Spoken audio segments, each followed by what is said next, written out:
کہا اے اللہ آپ نے مجھ پر ایسی سخت آزمائش ڈال دی کہ اگر یہ لوگوں کے سامنے ظاہر ہو گئی تو میں ان کے لیے قابل مجرم بن جاؤں گی۔ اس کے باوجود میں آپ کی دی ہوئی ذمہ داری قبول کرتی ہوں، لیکن دنیا میں کسی اور انسان کو ایسی سخت آزمائش میں نہ ڈالنا۔ ایسی آزمائش میں بہت سے لوگ ایمان سے محروم ہو جائیں گے۔ اے مہربان اللہ، مجھے اس آزمائش میں ثابت قدم ہونے کی توفیق عطا فرما، مجھے صبر کرنے والوں میں شمار کر دے اور میری تمام مصیبتیں آسان کر دے۔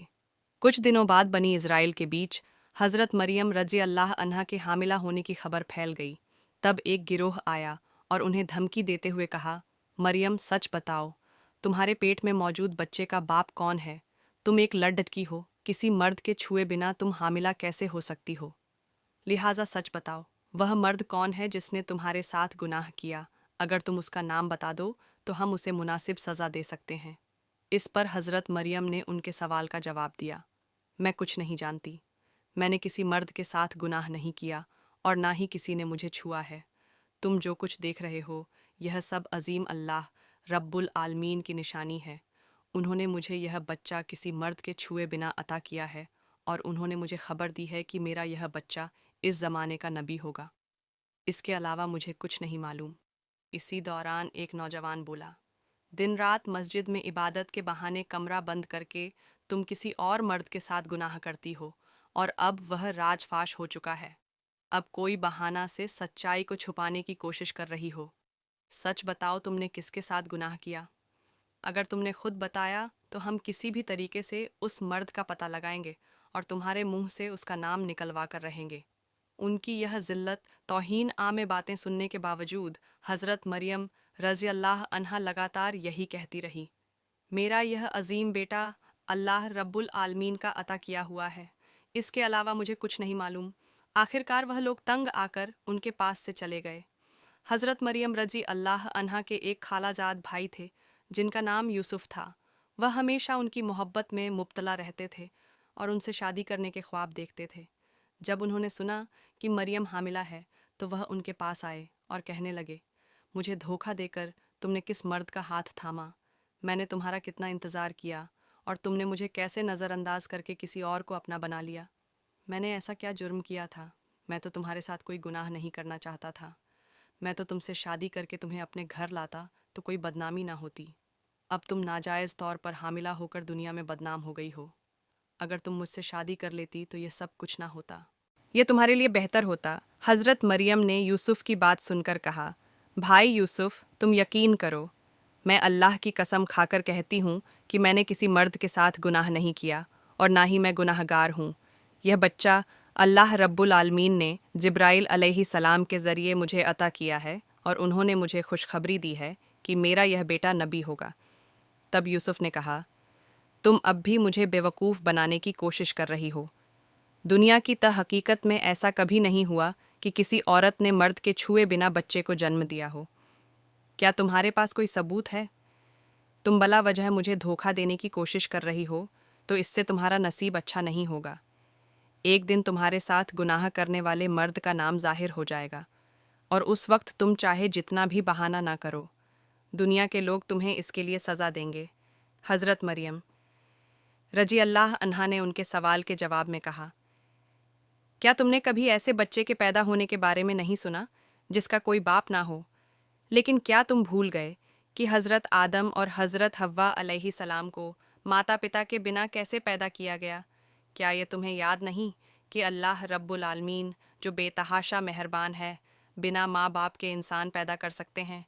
کیا وہ بنا باپ کے انسان پیدا کرنے پر قادر نہیں ہے؟ بھائی یوسف، میرے نام پر الزام لگانے کی کوشش مت کرو، میں اللہ کی حفاظت میں ہوں اور اللہ رب العالمین ہی مجھے بچائیں گے، اور جو لوگ میرے نام پر الزام اور بدنامی پھیلانے کی کوشش کریں گے اللہ رب العالمین ان سے بدلہ لیں گے۔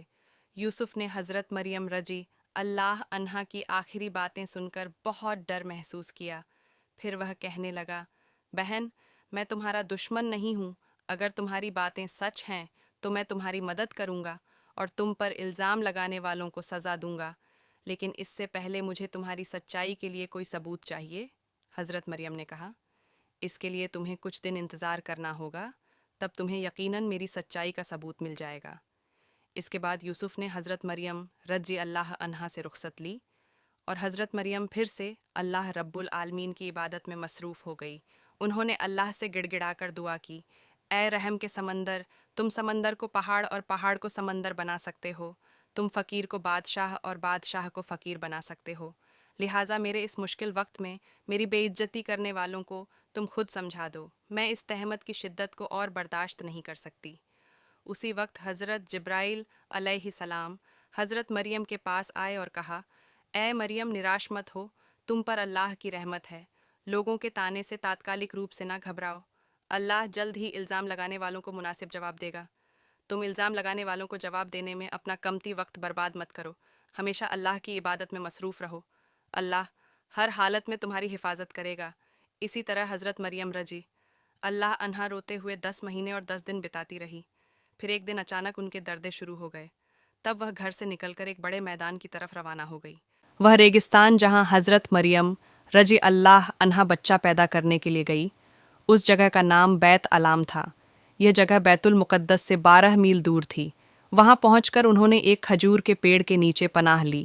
تب ان کے دردے کی انتہا بہت بڑھنے لگی، ایک طرف دردے کو جھیلنا اور دوسری طرف لوگوں کے طانے کا ڈر۔ اسی وجہ سے حضرت مریم رضی اللہ عنہا بے حد بے چین ہو گئی اور کہنے لگی، اے اللہ، کاش میں اس دنیا میں پیدا ہی نہ ہوئی ہوتی، کاش لوگ مجھے بھول چکے ہوتے تو کتنا اچھا ہوتا۔ اس کے بعد حضرت مریم رضی اللہ عنہا نے ایک خوبصورت بیٹے کو جنم دیا۔ وہ پریشان خیالات میں مبتلا تھی اور ان کی مدد کے لیے کوئی موجود نہ تھا۔ تبھی اللہ کے فرشتے حضرت جبرائیل علیہ السلام وہاں نازل ہوئے اور حضرت مریم کے پاس ایک خوبصورت جنتی چشمہ جاری کر دیا۔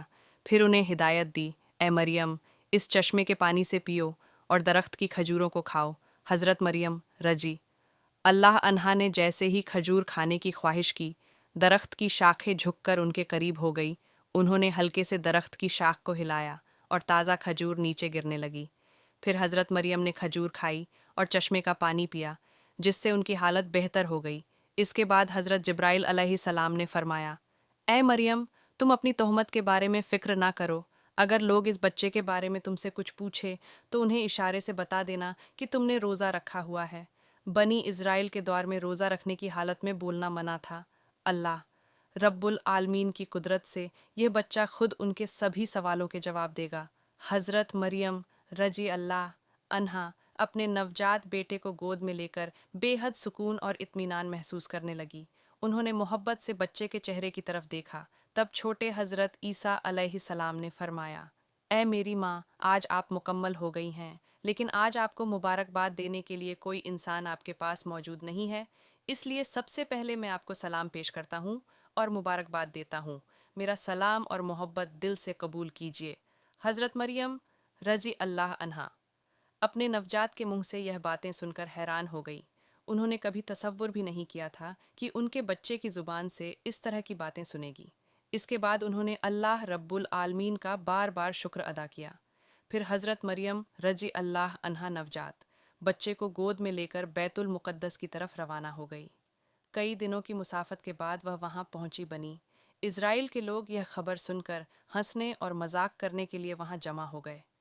انہوں نے ان سے سوال کیا، اے مریم، بتاؤ، ایک غیر شادی شدہ اور کنواری عورت ہو کر تم نے یہ بچہ کیسے جنم دیا؟ مریم نے اشارے سے انہیں سمجھا دیا کہ میں روزے سے ہوں، اس لیے بات کرنا میرے لیے جائز نہیں۔ اگر تمہیں کچھ پوچھنا ہے تو میرے اس نوجات بچے سے سوال کرو، وہ تمہارے سبھی سوالوں کے جواب دے گا۔ تب وہ کہنے لگے، ہائے مریم، تم نے ناجائز بچے کی حقیقت چھپانے کے لیے روزہ رکھا ہے اور اب ہمیں کہہ رہی ہو کہ ایک نوجات بچے سے بات کریں۔ کیا تمہیں دھوکہ دینے کا یہی طریقہ ملا؟ کیا یہ بچہ بولنا جانتا ہے کہ وہ ہمارے سوالوں کے جواب دے گا؟ یہ سب جھوٹ اور بہانے ہیں۔ تم اس طرح کے طریقوں سے اصل حقیقت چھپا نہیں سکتی۔ آج نہیں تو کل کبھی نہ کبھی یہ سچائی سامنے آ ہی جائے گی۔ ان میں سے کچھ لوگ بولے، چلو اس نوجات سے سوال کرتے ہیں اور دیکھتے ہیں کہ یہ کیا جواب دیتا ہے۔ پھر وہ سب حضرت عیسیٰ علیہ السلام کے پاس آئے اور پوچھنے لگے، اے مریم کے بیٹے، تمہارا پتا کون ہے؟ تمہارے پتا کی پہچان کیا ہے؟ تم اپنی ماں کے پیٹ میں کیسے آئے؟ تب حضرت عیسیٰ علیہ السلام نے جواب دیا، میں اللہ کا بندہ ہوں، اللہ نے مجھے کتاب دی ہے اور مجھے نبی بنایا ہے، اور جہاں بھی میں ہوں اس نے مجھے برکت دی ہے، اس نے مجھے نماز ادا کرنے اور زکوٰۃ دینے کا حکم دیا ہے۔ جب تک کہ میں زندہ ہوں، اور اس نے مجھے اپنی ماں کے ساتھ نیک کرنے والا بنایا ہے، نہ کہ بغاوت کرنے والا اور بدک، جس دن میری پیدائش ہوئی، جس دن میری موت ہوگی اور جس دن مجھے پھر سے زندہ کیا جائے گا۔